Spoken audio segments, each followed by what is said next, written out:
The text from Mom arrived while I was finalizing the resort acquisition paperwork. Diana, given recent events, we think it's best if you don't come to Villa Bella this summer. The family needs time to heal. Recent events. That's what they called me, exposing Uncle Robert's embezzlement from the family foundation. Apparently, stealing millions from charity was forgivable, but reporting it was an unforgivable breach of family loyalty. Ms. Reynolds. My lawyer Kate looked up from her stack of documents. The final purchase agreement for Bella Cove Resort is ready for your signature. I smiled, thinking of my family's precious Villa Bella, their luxury vacation home nestled in Bella Cove Resort's most exclusive section. The villa they'd banned me from. The villa that, in about 10 minutes, would technically be my property. How long until the transfer is complete? I asked, signing the papers with flourish. The resort will be yours by close of business today, Kate confirmed, including all private villas and restricted access protocols. I picked up my phone, looking at Mom's text again. For 20 years, Villa Bella had been the center of our family's universe. Every summer, every major holiday, every important celebration happened there. Being banned from it was meant to be my punishment. Instead, it had become my opportunity. Send the notification letters to all villa owners, I told Kate. Effective immediately, all access cards and security protocols are being updated for safety reasons. Including your family's cards? Especially my family's cards. My phone buzzed again, this time my sister Victoria. Mom told you about Villa Bella, right? It's for the best. After what you did to Uncle Robert. What I did? I typed back. You mean reporting his theft from children's charities? Someone had to show some integrity. It was just creative accounting, she protested. How he might go to jail. I set my phone down, turning back to the acquisition papers. Creative accounting. That's what they called stealing from sick kids. But I was the villain for exposing it. Ms. Reynolds. My assistant appeared with a tablet. The resort staff is ready for the ownership transition announcement. And your family just arrived at Villa Bella for their annual summer stay. Perfect timing. Have security begin the access card updates, I instructed. Start with Villa Bella. I stood at my office window, imagining the scene about to unfold. Mom, Dad, Victoria, and Uncle Robert, arriving at their precious villa with all their designer luggage, only to find their cards didn't work. My phone started ringing, Dad this time. I let it go to voicemail. The notification letters have been sent, Kate announced. They should receive them within the hour. I nodded, picking up my bag. Have my jet ready. I think it's time I paid a visit to Bella Cove Resort. To see your family? She asked. No, I smiled. To see my property. Sometimes being banned from a place just means you need to buy it. And sometimes family loyalty needs a lesson in consequences. I headed for the elevator, already imagining their faces when they realized who their new landlord was. After all, summer vacation was about to get very interesting. Oh, and Kate. I called back. Make sure Uncle Robert's notification letter includes a reminder about the resort's zero-tolerance policy for financial fraud. It was time to show them exactly what happened when they chose the wrong side of integrity. And exactly who they'd underestimated. The scene at Bella Cove Resort was exactly as I'd imagined. My family stood in the lobby, surrounded by their Louis Vuitton luggage, while the newly informed staff tried to explain the situation. What do you mean our cards don't work?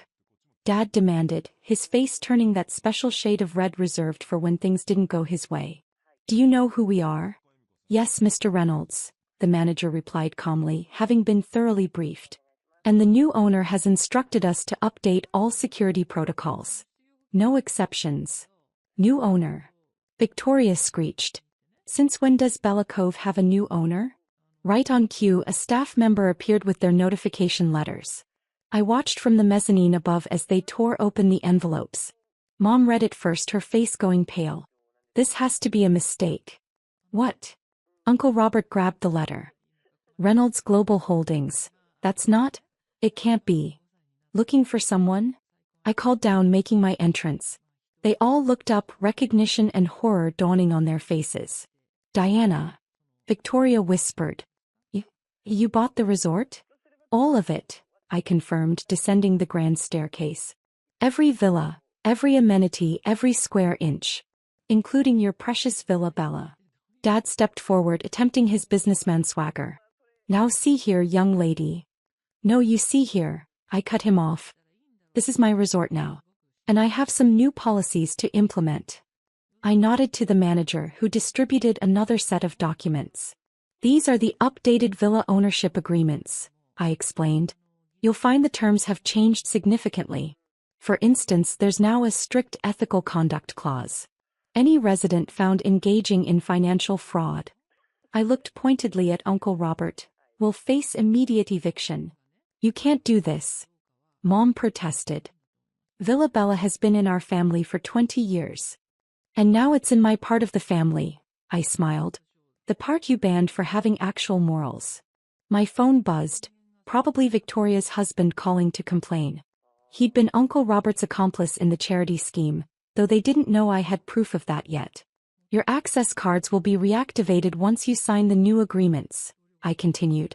Assuming you pass the background checks. Background checks. Uncle Robert went pale. For villa owners? Standard procedure, I said innocently.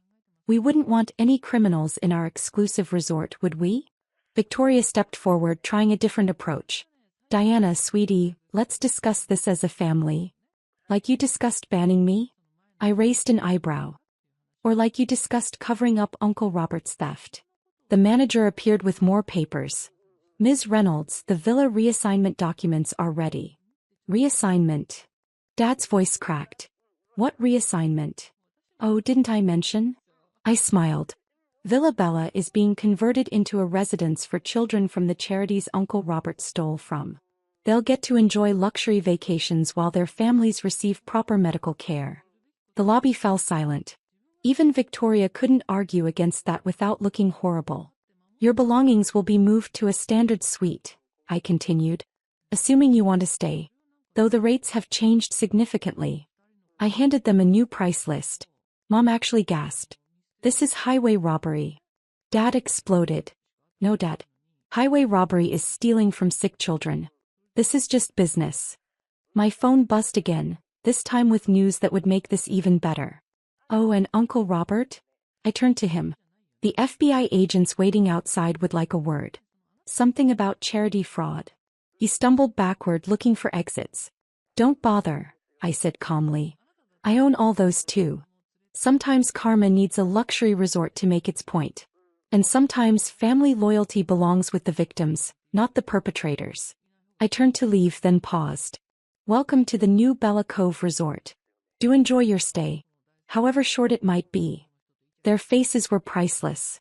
Almost as priceless as the resort I'd bought just to teach them a lesson. Almost.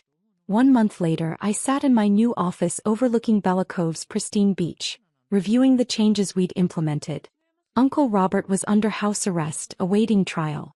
The first group of children from the affected charities had arrived at Villa Bella, their laughter carrying across the resort grounds. Ms. Reynolds. My assistant entered with the morning reports. Your sister Victoria is requesting another meeting. And your parents have sent their 6th appeal about the villa reassignment. How are they enjoying their standard suite? I asked, already knowing the answer. They've complained about the size, the view, and the fact that they can see the children playing at Villa Bella from their balcony. I smiled. Good. Remind them that suite rates are due weekly, not monthly like their old villa arrangement. My phone buzzed, a text from Victoria. This is cruel, Diana. Mom cried when she saw those kids playing in her garden. Her garden. I typed back. You mean the garden she banned me from? The one paid for with stolen charity money? Those kids deserve it more than she does. The resort manager appeared with more updates. The charity fundraiser gala is confirmed for next weekend. Several major donors are attending, specifically because of our new children's program. Perfect. I pulled up the guest list. Make sure my family receives invitations. Front row seats to watch their precious villa being used for actual good. They might not be able to afford it, the manager noted. The new suite rates have stretched their budget. Funny how that works, I mused. Almost like karma charging rent. My phone rang, Dad trying again. This time I answered. Diana, he started, his voice lacking its usual authority. We need to talk about this situation. Which situation, Dad?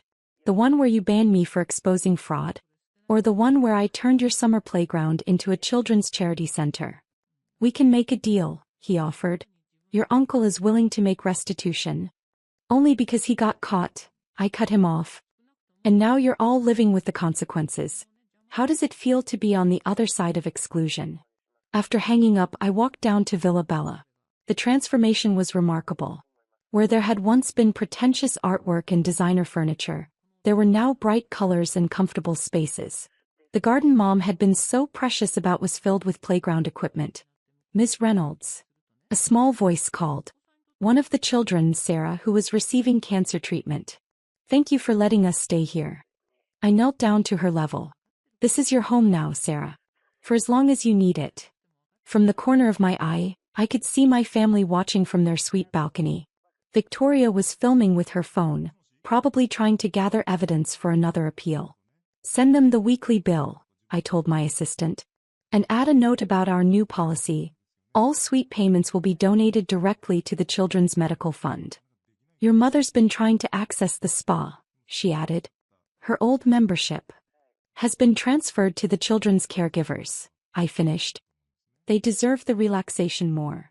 Looking out over my resort, my weapon of karmic justice, I watched as decades of family privilege transformed into something meaningful. The private beach now hosted therapy sessions. The exclusive restaurants served meals to medical staff and families. My phone buzzed one last time, a message from the FBI. They'd found more evidence in Uncle Robert's files. Victoria's husband was now under investigation too. Send an eviction notice to Victoria's suite, I instructed my assistant. Cite the ethical conduct clause. And have security ready when they arrive to deliver her husband's arrest warrant. Sometimes revenge isn't just about taking something away, it's about turning it into everything they fought against. I walked back to my office, passing the new sign at the resort entrance. Bella Cove Children's Hope Center, where luxury meets love. Below it, in smaller letters, funded by the Reynolds family fortune whether they like it or not. I adjusted my simple black blazer, standing in the marble lobby of Harrison Enterprises. Around me, my family members streamed into the main conference room, dressed in their designer best for the emergency board meeting. No one spared me a glance. I was invisible, just as I'd been for the past 7 years. Emma, what are you doing here? My Uncle James's voice cut through the pre-meeting chatter. He stood in the doorway of the conference room, his expensive suit and carefully styled gray hair screaming old money and power. I'm here for the meeting, I said calmly, holding up the company ID I still kept. I own shares, remember? The ones Grandpa left me. A dismissive laugh rippled through the gathering crowd. My cousin Peter smirked from behind his father. Those worthless Class B shares. They don't even give you voting rights anymore. He was right. 7 years ago, when I'd refused to sell my small inheritance of company shares, the board led by Uncle James had voted to convert them to non-voting stock. It was their way of ensuring I'd never have a say in the family business. This is a critical meeting, Uncle James said, straightening his Italian silk tie. This is for successful family members only. People who understand business. The irony of his words almost made me laugh. If only he knew why this emergency meeting had been called. If only he knew who really held the cards. But I started playing my part perfectly. You what? My cousin Amanda cut in, her diamond bracelet catching the light as she gestured dismissively. You'll contribute your vast experience from working at that little investment firm? What do you even do there? Secretary. More laughter. They had no idea that my little investment firm was just a front, that I was actually the founder and CEO of Phoenix Capital, one of the most secretive and successful investment companies in the country. The same company that had just acquired 45% of Harrison Enterprises through a series of shell corporations. This meeting is about saving the company, Uncle James said firmly. Something you wouldn't understand. Now, if you'll excuse us, we're expecting an important investor. He closed the door in my face, the heavy wood making a satisfying thud. I checked my watch, right on schedule. I walked to the elevator, pressed the button for the top floor and entered my private office, the one none of them knew existed. Inside, I changed from my simple blazer into an Armani suit worth more than Uncle James's car. My assistant Claire was waiting. Everything's ready, she said, handing me a leather portfolio. They have no idea Phoenix Capital is you. The paperwork is prepared exactly as you wanted it. I opened the portfolio, reviewing the documents one last time. Acquisition papers, voting rights transfers, new board appointments, everything I needed to take control of Harrison Enterprises. How much time do I have? I asked, although I already knew the answer. They're all assembled in the conference room, Claire replied, a small smile playing on her lips. Mr. Harrison is about to announce the company's financial crisis. Then you're expected to make your grand entrance as the mysterious CEO of Phoenix Capital. I nodded, thinking back to 7 years ago. I just graduated with my MBA, full of ideas about modernizing Harrison Enterprises. But Uncle James and the rest of the family had laughed me out of the boardroom. Leave the business to the men, they'd said. Focus on finding a husband instead. So I had left, taking my small inheritance and grandmother's advice about patience. I'd built Phoenix Capital from nothing, operating in complete secrecy, watching as my family's arrogance slowly drove Harrison Enterprises toward bankruptcy.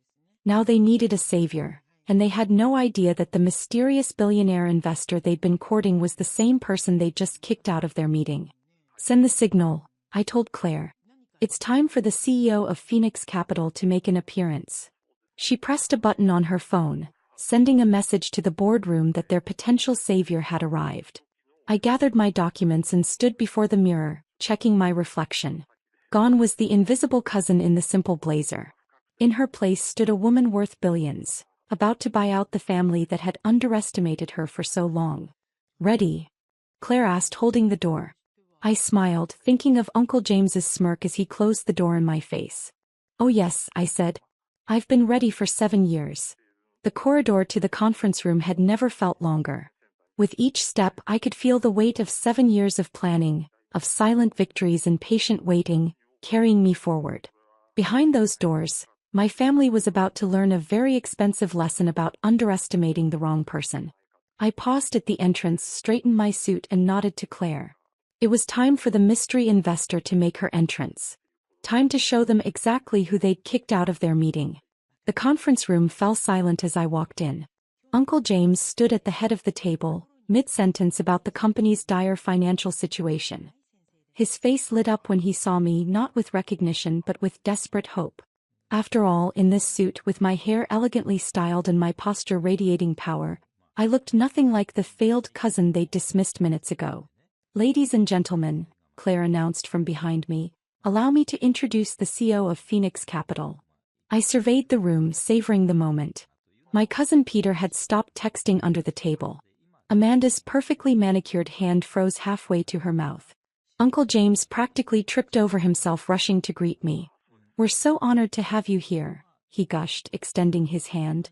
I'm James Harrison, CEO of Harrison Enterprises.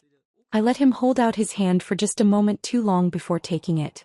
For now, I said quietly, watching confusion flicker across his face.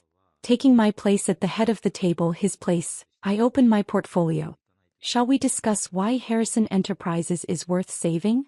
Of course, Uncle James recovered quickly, retaking his seat. As you can see from our projections. Your projections are wrong, I cut him off, sliding financial documents across the table. Your company is bleeding money faster than you're admitting. Your Asian markets are collapsing, your tech division is 3 years behind the competition, and your real estate holdings are mortgaged to the hilt. Shocked murmurs rippled through the room. These were secrets they'd tried desperately to hide from potential investors. How did you? Peter started, but I continued as if he hadn't spoken. You need more than an investor, I said, my voice carrying to every corner of the room. You need someone to completely restructure this company. Someone who understands modern business practices, someone who isn't trapped in outdated thinking. Uncle James's face had turned an interesting shade of red. With all due respect, we have generations of experience. Generations of running this company into the ground, I corrected him. Would you like to know your current market value?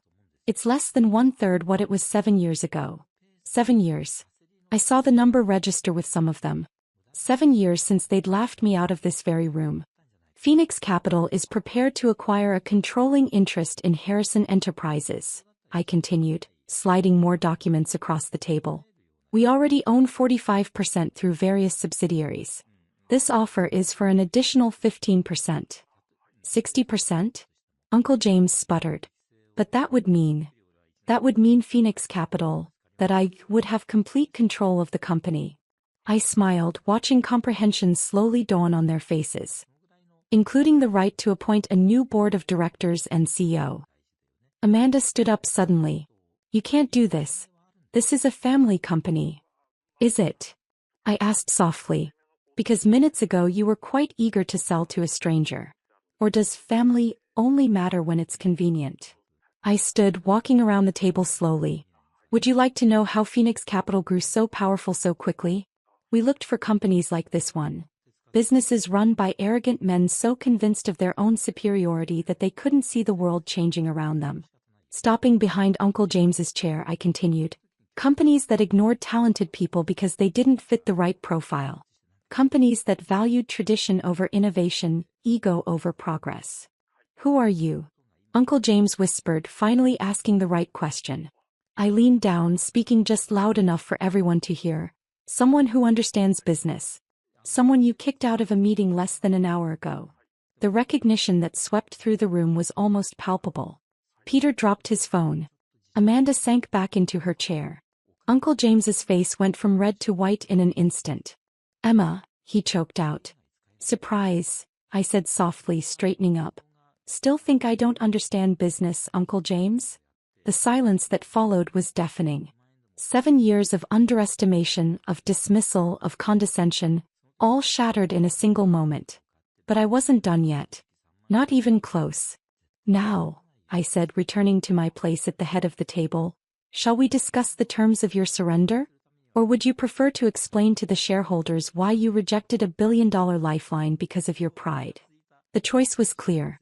And as I watched my family's empire crumble before me, I couldn't help but think that sometimes, revenge is best served in a designer suit with a side of hostile takeover. The next hour was a masterclass in corporate dismantling. One by one, I laid out the terms of Phoenix Capital's takeover.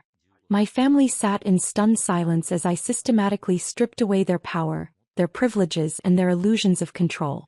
First, I said, pulling out another document, all current board members will tender their resignations effective immediately. You can't just dash, Peter began. I can and I will. I slid the resignation letters across the table.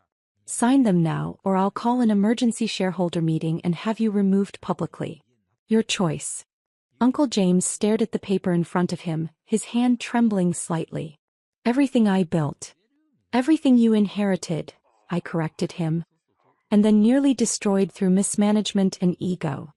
Amanda, tears streaking her expensive mascara, tried one last plea. But we're family. Family. I stood up, planting my hands on the table.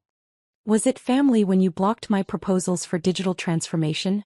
When you mocked my MBA thesis about modernizing the company? When you told the industry I was just a failed heiress playing at business? I pulled up the company's financial records on the screen behind me. While you were all flying private jets and buying vacation homes with company money, I was building something real. Phoenix Capital has acquired 37 companies in 7 years. We've turned every single one of them profitable. The numbers didn't lie. My success was there in black and white, undeniable and overwhelming. Here's what's going to happen, I continued. Harrison Enterprises will be restructured. The old board is out. The nepotism ends today. From now on, positions will be earned, not inherited. I pressed a button and Claire entered with a new stack of documents. These are your severance packages. Generous ones, provided you sign non-disclosure agreements and leave quietly. And if we refuse?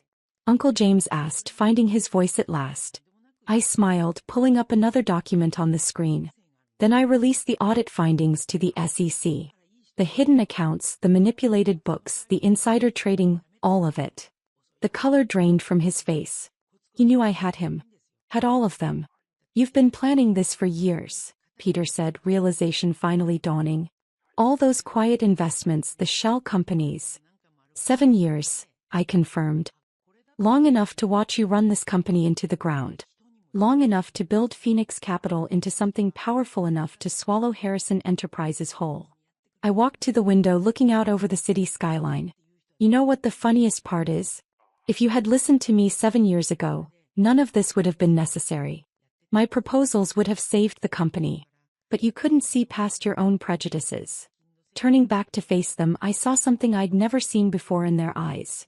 Respect tinged with fear. You have until the end of the day to sign those papers, I said. After that, the offer expires and I do this the hard way. One by one they signed. Uncle James was last, his signature shaky but legible.